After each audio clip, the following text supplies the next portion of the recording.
So some current events in the world of photography today. As you might have known, Sony has 86, the A-mount system. They bagged it up and tossed it down a river, but for me, it is not dead and gone, and here's why. 5, 4, 3, 2, 1, 0. Liftoff. We have a liftoff. 32 minutes.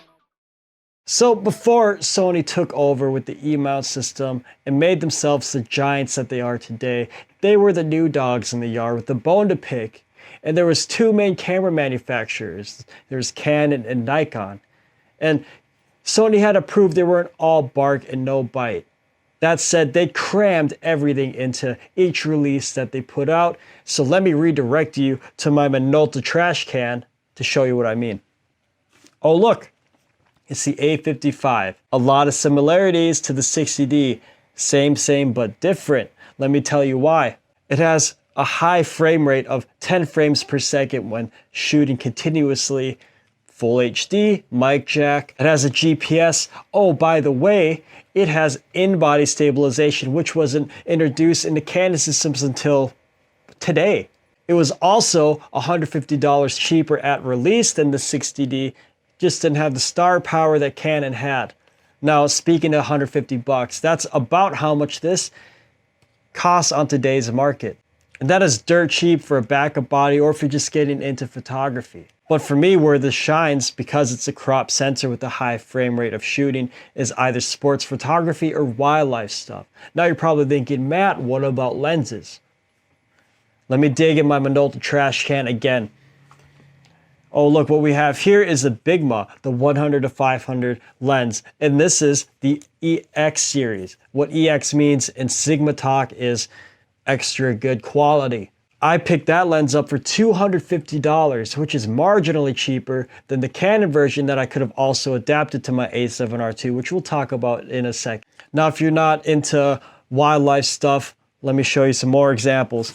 I have the 70-210 constant aperture f4 Minolta lens, or you might know this as the beer can. This was 50 bucks. If you don't like that, I have the Tokina 19-35 wide angle here for all of my full frame needs. You can get some very good quality lenses at marginally cheaper prices than the Canon and Nikon brothers. And the Minolta lens lineup is much like my Finnish family. They run deep and they run cheap. If you can't tell, I'm half Finnish. So what I'm getting at is if you don't want to get one of these old dusty cameras that are packed with full features and relatively cheap, maybe adapt some of the old Minolta lenses if you're an E-mount user. And I do that using one of Sony's, hold on, let me dig in this trash can again, A to E adapters. And there's a few of these, and I can go over these in a separate video. But the common denominator is that Minolta glass is very affordable with great quality. There's some nice A-mount lenses out there that are years old that can give you some character that you might not get with an old Canon EL lens or a Nikon Legacy. But that is subjective. What is not subjective, though, is the price of these old A-mount lenses. They are pretty darn cheap today. So what I'm saying is this. Although A-mount is canceled, I would not disregard them completely. I would consider either picking up one of these old bodies, just have it either as a backup, or maybe you're just getting into photography and don't want to break your bank. This is a good starting point. Or adapt these old A-mount lenses to your E-mount system because they're cheap, sharp, and there's plentiful options out there for any stylish shooting. That is it for this video. We have a few more different segments coming this week. I'm trying to up the upload rate to at least twice a week, but we'll see how work goes.